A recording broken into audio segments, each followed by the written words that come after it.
হয়েছে হইতেছে।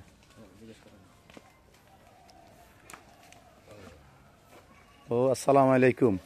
ওয়ালাইকুম আসসালাম ওয়া রাহমাতুল্লাহি ওয়া বারাকাতুহু। আমি এখন আপনাদেরকে এই কেগলার ঐতিহ্যবাহী কেগলা গ্রামের এই রাস্তার ব্যাপারে কিছু কথা বলবো, আপনার রাস্তা সম্বন্ধে কিছু বলবেন। এখন আমি মোহাম্মদ আলমগীর হোসেনের কাছে কিছু জানতে চাই, এই রাস্তার সম্বন্ধে আপনার অনুভূতিটা একটু বলেন। বিসমিল্লাহির রহমানির রহিম।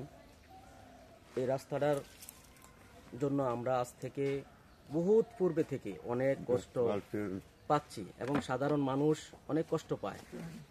আমার দেখা মতে কিছুদিন আগে যখন মেঘ বৃষ্টি ছিল, এক মুরব্বী মহিলা পরে অনেক ব্যথা পাইছে।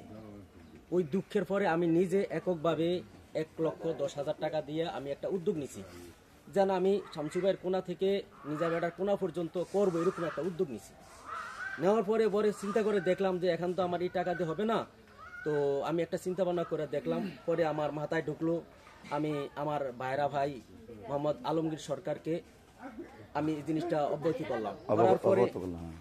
করার পরে সে বলল, ঠিক আছে আলমগীর, তুমি যেহেতু দেখাইছো, আমি এই রাস্তার জন্য সহযোগিতা করব। সবার কাছে তুমি রাস্তাটা যেন 5-10 ফিট 9 ফিট করতে পারো, যদি কইরা দাও তাহলে আমি রাস্তাটা করব। পরে আমি আমার শাশুড়ি যে আমার জ্যাঠর ছিল তাদের সাথে পরামর্শ কইরা এই সরকার গ্রুপের চেয়ারম্যান মাননীয় মোহাম্মদ আলমগীর সরকার সাহেব, উনি আমাকে আশ্বাস দিয়েছে এবং প্রতিশ্রুতি দিয়েছে এই রাস্তাটা করে দিবে। তা আমি গ্রামবাসীর কাছে এতটুকু সহযোগিতা চাই, গ্রামবাসী যেন এটার জন্য সহযোগিতা করে। আমি প্রত্যেকের কাছে সহযোগিতা আশ্বাস করছি। এই বলে আমার সংক্ষিপ্ত বক্তব্য শেষ করলাম। আল্লাহ হাফেজ। ধন্যবাদ আলমগীর হোসেনকে। এরপরে আমি হাজীবাড়ি মোহাম্মদ মুজিবুর রহমানের কাছ থেকে এই রাস্তার সম্বন্ধে কিছু জানতে চাচ্ছি। আসসালামু আলাইকুম রহমতুল্লাহ। আমাদের এই রাস্তার যে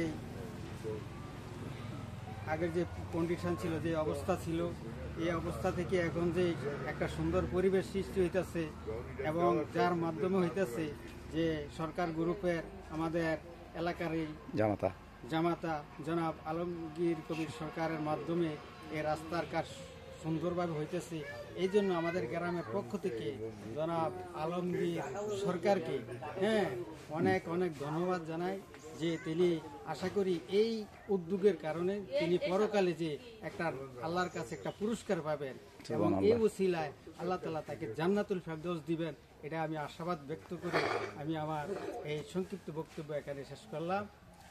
আসসালামু আলাইকুম। ধন্যবাদ মোহাম্মদ মুজিবুর রহমানকে।